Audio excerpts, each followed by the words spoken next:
The woman called the mastermind behind the murders is sitting in a jail cell here in downtown tonight. Prosecutors say she may have watched the entire thing happen on a FaceTime call. Alexis Williams? 29-year-old Alexis Williams faced a judge tonight for the first time. She's charged with 3 counts of capital murder, accused of setting up a plot that left a mother, a father, and a child dead. Back in June of 2021, Donavia Lagway, Gregory Carhe, and 6-year-old Harmony Carhe were found dead in their Fondren apartment. Prosecutors said Lagway was separated from her husband when she had a romantic relationship with Alexis Williams. The mother of 4 broke things off with Williams and returned to her husband, which allegedly angered Williams to the point of murder. If that's the consequence of dating this defendant, nobody in Harris County is safe.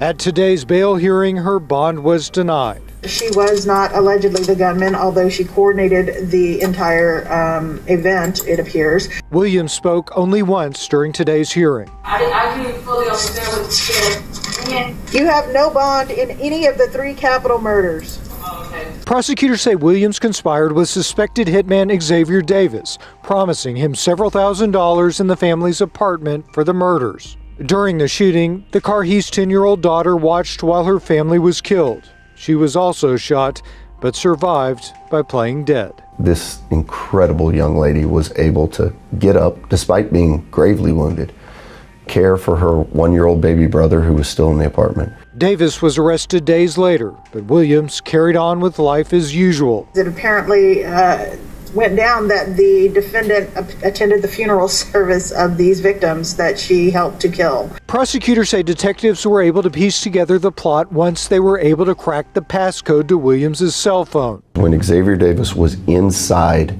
that apartment, he was on FaceTime with Alexis Williams. That means that she watched either the executions or the immediate aftermath. The brutal murder of a Houston family in June 2021 has culminated in a death sentence for Xavier Davis, marking one of Texas's most disturbing contract killing cases.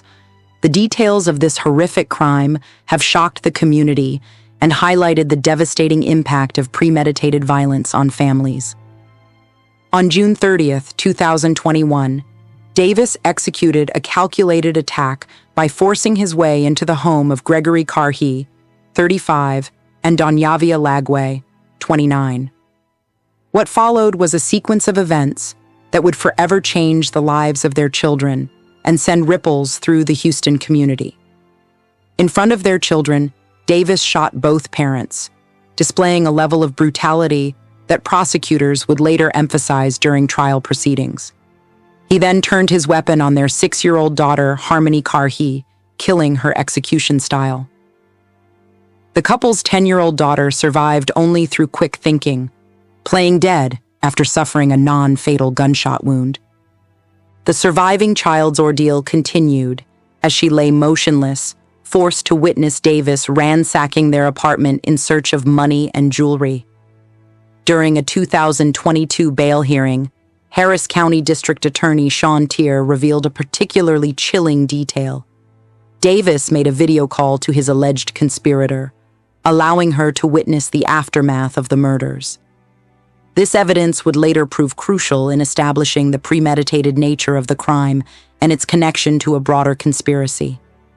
The attack showed elements of selective targeting, as Davis spared the life of the couple's 2-year-old son. A 4th child, an 8-year-old boy, was fortunately absent from the home during the murders.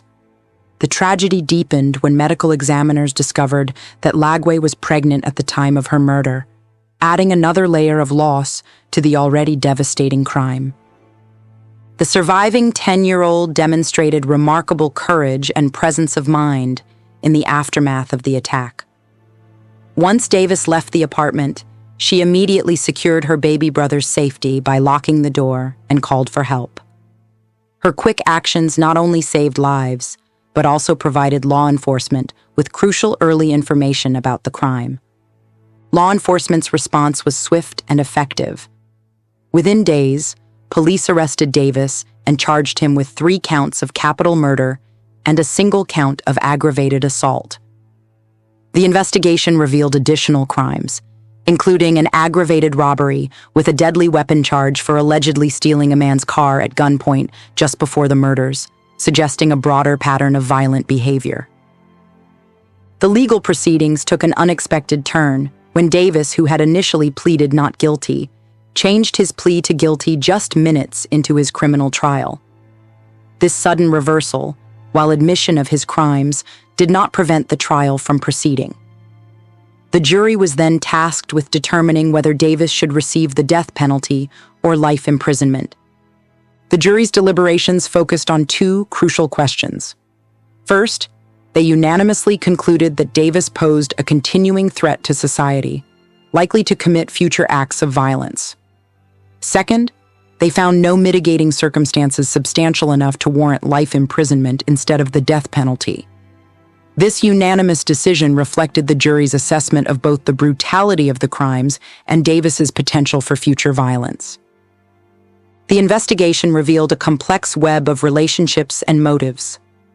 Alexis Williams, arrested in March 2022, emerged as the alleged mastermind behind the murders. Police discovered that Williams had previously dated Lagway, and their relationship had ended shortly before the shootings. The connection between Williams and Davis traced back to their childhood friendship, providing investigators with crucial context for how the murder plot developed. Williams now faces serious charges, including 3 counts of capital murder and aggravated assault with a deadly weapon. She has maintained her innocence, entering not guilty pleas to all charges. Her case represents the second phase of prosecution in this family tragedy, with authorities working to hold accountable not just the perpetrator, but also those who allegedly orchestrated the violence. The legal aftermath continues to unfold. While Davis cannot appeal his conviction due to his guilty plea, he is currently appealing his death sentence. This process highlights the complexity of capital punishment cases in Texas and the multiple layers of legal review they typically undergo. The case has broader implications for understanding domestic violence, murder-for-hire schemes, and the impact of relationship-motivated crimes on families and communities. The involvement of children as both victims and witnesses adds another tragic dimension to the case, raising questions about the long-term psychological impact on survivors. The survival and testimony of the 10-year-old girl remains one of the most compelling aspects of this case.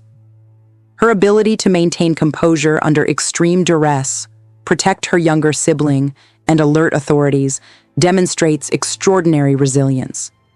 Her account will likely prove crucial in the upcoming prosecution of Williams and serves as a testament to human courage in the face of unimaginable horror. As the legal proceedings continue, particularly regarding Williams's prosecution and Davis's death sentence appeal, this case serves as a stark reminder of how personal relationships gone wrong can escalate into devastating violence.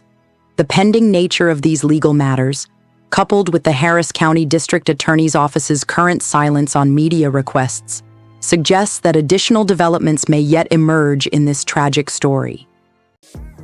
Thanks for listening to No Tears for Black Girls. If you enjoyed our show, please take a moment to leave us a 5-star rating, hit that subscribe button, and give us a follow on social media. Your support means the world to us and helps us continue sharing these important stories. Stay blessed, stay loved, and most importantly, stay safe.